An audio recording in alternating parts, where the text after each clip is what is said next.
half, and then 44 until the final minute or two when Wells was hitting those shots. So where did the defense get better, and what was the halftime message?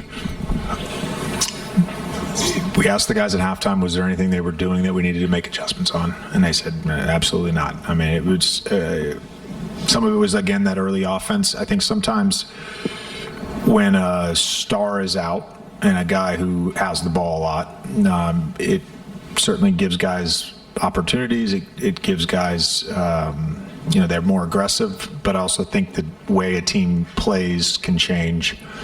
And I thought we picked up the cadence of that. They were running basically a loop into a side pick and roll or a step up into swing angle. Like, it was just the same stuff over and over again. So I think eventually, we just picked up on the cadence and the pattern of it, more physical. DA in the second half defensively was awesome, and really in that fourth quarter had some big time plays at the rim for us. Just communication was better. It was just all around, sometimes it's not, hey, can we guard this action, or hey, how do we guard this one player? Sometimes it's just a collective effort and a collective spirit to get back and guard. You've spoken about LeBron and Luka in that two-man game, and what specifically were you getting out of that, and how often was that set up versus them just kind of working together in the fourth, especially? Yeah, I mean, that's just our 88. I mean, it was great for us down the stretch the other night. We had called an ATO and told them, the next time down, run 88, and then we set up a couple variations out of it. Bron had come to me earlier in the game. He did a really good job of just making passes out of that. Jackson had a big dunk on Friday night, so Sunday? Yeah, Friday night. So he felt really comfortable as like a passer out of that. So we ran a couple different variations out of timeouts, but it just was a good action. And one of the things I challenged the guys on before the game was our execution overall, and our ATO execution. It was better tonight. I thought down the stretch it was really good. Only one F up on an ATO, so that'd be a silly fine right there. But other than that, it was good. You've told us that part of the reason why Jake's acquitted himself so well to this team is that the coaching staff asked him to do stuff and he goes out and does it. I doubt you asked him to score 20-plus points per game, but he's given it to you this last few games against Memphis. How does that scoring punch help with all these bodies you have out right now? Yeah, I told him in front of the group after the game, I think particularly in that first half, his aggressiveness and confidence was really good for us. The thing that we've tried to really instill and coach him on all season is 0.5 decision making, being catch and shoot ready.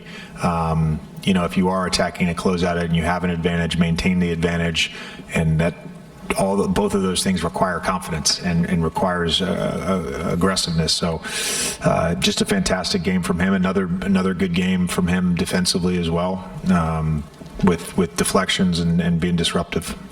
You mentioned the ATOs, but just generally speaking tonight, how did it feel like your group handled the simple things by and large? Much better. There was, you can probably point to a handful of plays where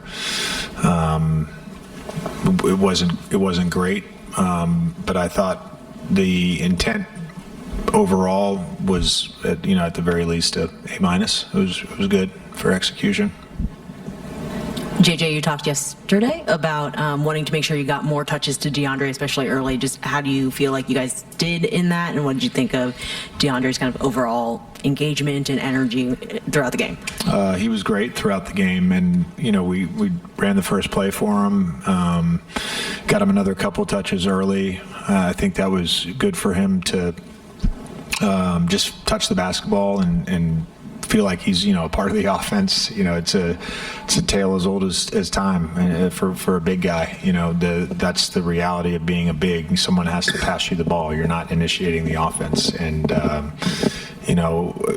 there were some things that we kind of set up for him to get the ball, and I thought he did a great job, which we coached up yesterday in film, and we coached on the court in reference to that post up with LeBron and Jackson. That's the weak spot against the post, and he did a good job of playing out of that at times, beyond just pick and roll. To kind of to that point, I think even DeAndre's acknowledged he's a different kind of big as opposed to, you have your star bigs who have the possession of the ball mostly, and then you have your athletic bigs who are rim runners, finishers. Yeah. Is that just something that is going to have to continue to be a reminder of, let's keep DA involved, even if it's early, just to make sure that presence is still there? Yeah. In the interior. Yeah, I mean, he's a highly skilled big. I mean, there's not many of those left in today's NBA, just in terms of touch and shooting from the areas that he likes to get the ball. And yeah, it's on us as coaches, and it's on players to make sure that he feels involved.